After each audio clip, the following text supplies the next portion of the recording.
My name is Stuart Rosenblatt, and I'd like to thank you all for listening.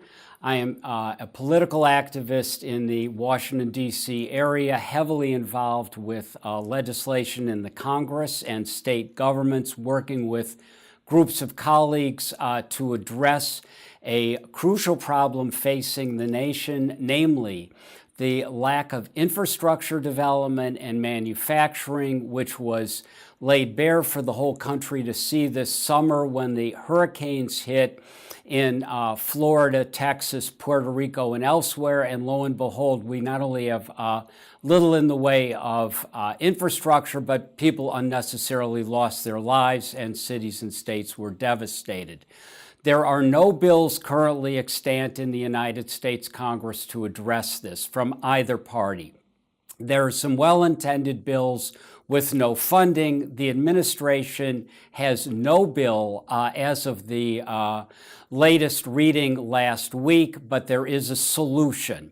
The country has to go back to the policy of national banking, which built this nation from its inception all the way through the end of the 1950s. And the solution lies in a new draft bill, which my friends and I have been circulating, for a national infrastructure bank. I want to give you the history behind this and then how this policy will be implemented. Historically, the idea of national banking goes all the way back to the founding fathers. The first Bank of the United States was created by Alexander Hamilton, and it was used to build all of the early internal improvements, roads, canals, dams, bridges, none of which had previously existed.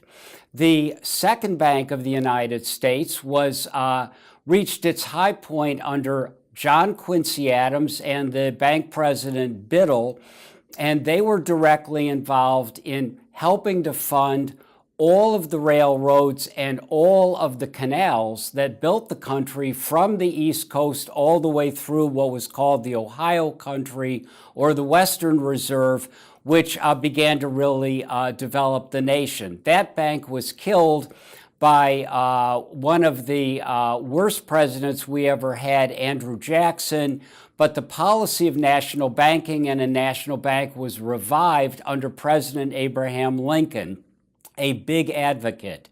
In the National Banking Acts of 1863 and 1864, we created the first national banking system modeled on the principles of Alexander Hamilton.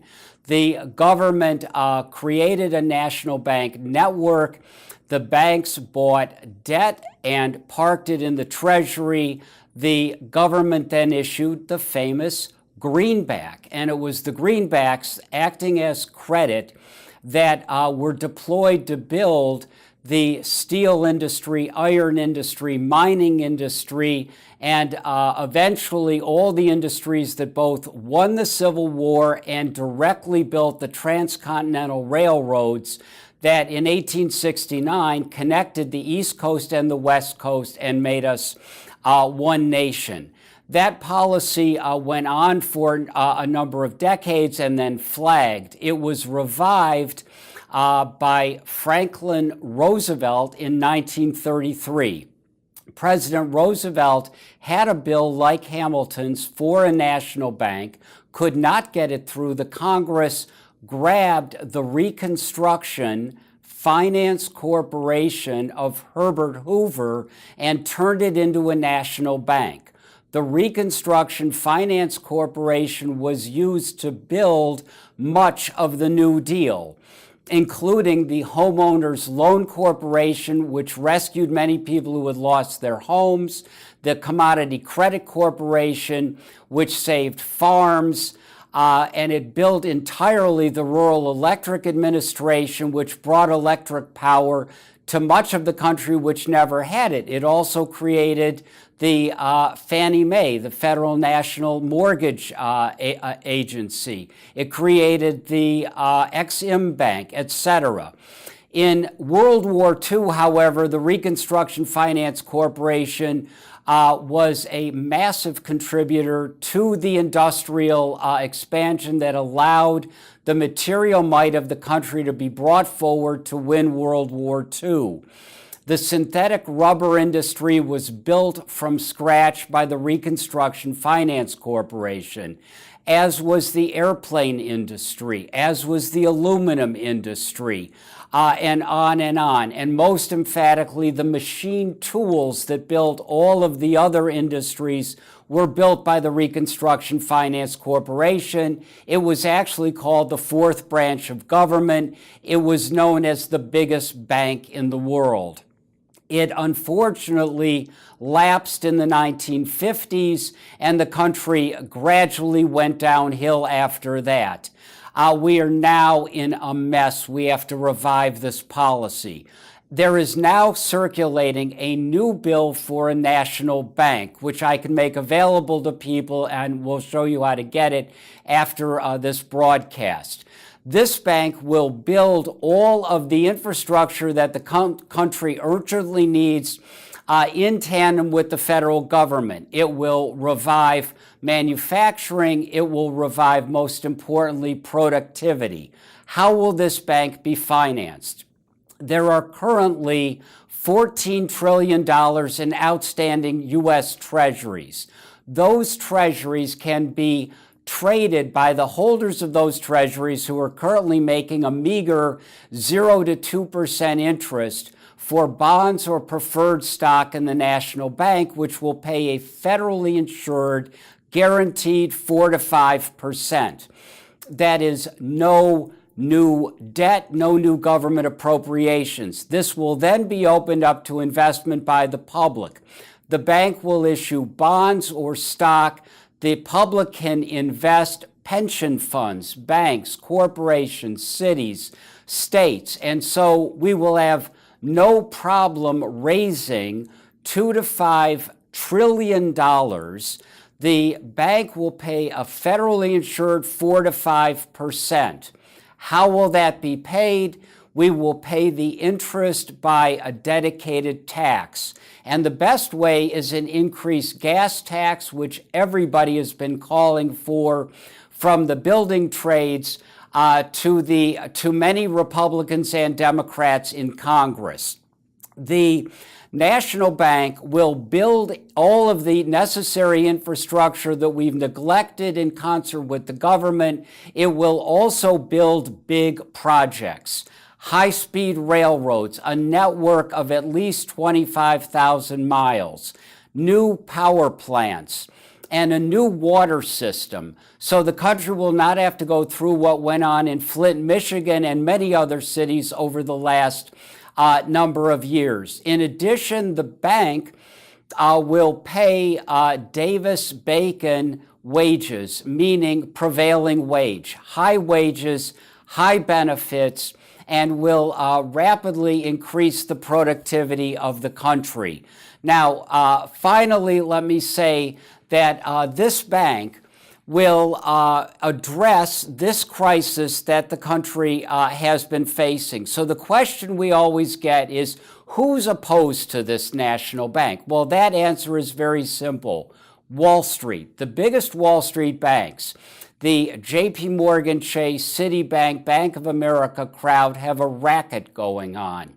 And the racket is that they get 0% interest money from the government. That money is used for two things.